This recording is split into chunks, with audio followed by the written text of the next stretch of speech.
Hi everyone, in this video we're discussing polynomial inequalities. The first inequality, we can solve it by subtracting by 3.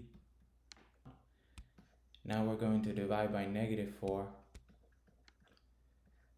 And since we divided by a negative number, the inequality flips.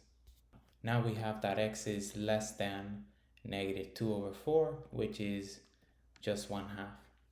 And if we want to write that in interval notation, we write x has to be less than -1/2, but it can go all the way to -infinity. For the second example, we note that we have a slightly more complicated formula. So what we're going to do is, first we're going to move the 24 to the left side. Then we're going to define a function f of x to equal what we now have on the left side. Next, we have to figure out when this function is equal to 0.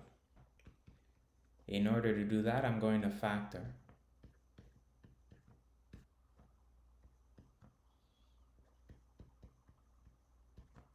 We have that f of x is equal to 0 when x equals -3 and when x equals 8. Next, we're going to draw a number line and put down our -3 and our 8. And we're going to test values in these 3 subintervals and figure out whether the function f of x is positive or negative on each of these subintervals. For the last subinterval from 8 to infinity, I'm going to choose 9.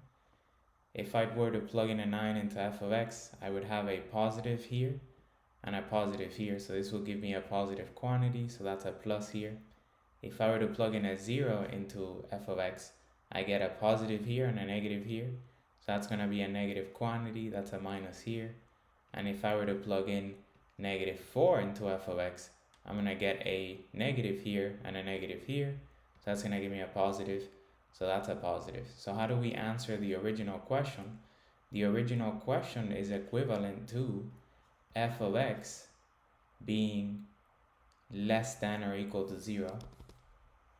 And we can answer that by looking at part C. And that's going to be between -3, including -3, and 8, including 8.